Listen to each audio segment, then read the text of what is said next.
Es iegāju iekšā ģērbtuvē, viss savējie. Visi čaļi arī paspied roku. Man bija patīkami.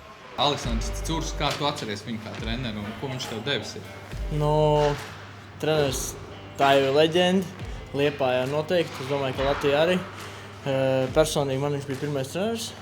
Un viss arī to, ko viņš ir iemācījis, vēl joprojām pielietojam. Es domāju, ka ne tikai man, bet tāpatās arī ļoti daudziem čaļiem, kas spēlē KHL. Un vēl vis kaut kur ir uzspēlējuši. Tā kā es domāju, ka viņam pašam ir ļoti liels gods, un es domāju, ka to viņš noteikti pelnīs. Vispār priekš maniem tas ir liels pārsteigums. Otrais treneris, tas tā skaļi teikts.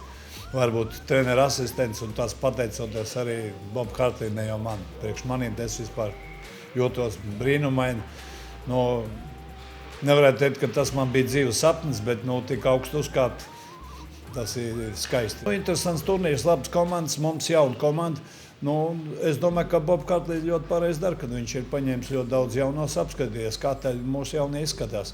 Ne tikai tie, kas spēlē KHL un Šveicē un Vācijā, bet arī Latvijas labākie spēlētāji. Ilgus gadus pavadīji spēlējot Liepājā. Ko tu atceries no šīs pilsētas, no šīs salas un vispār līdzjutējiem? Es visu to pozitīvāko tikai, principā. Neko slikti pilsēta un pa līdzjutējiem, vispār kā viss šeit bija uzbīvots, neko slikti nevarēja pateikt apstākļiem, kā dzīvošana muzejam. Tā kā bija jauns, patika šeit un izbaudīja to laiku, kas šeit pavadīja. Daudz atnākuši apsīties par kā izlases izskatās, un tas jau patīkami, tā atmosfēra veidojās ļoti labi. Es domāju, ka arī pilsētā ir kaut kāds tāds saviļņojums, ka kaut kas notiksies. Sportā diezgan liels priekš Liepājas. Viss ļoti pozitīvi.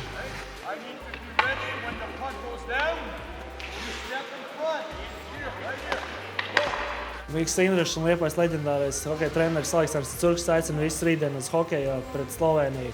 Nākam un atbalstam Latvijas izlasi.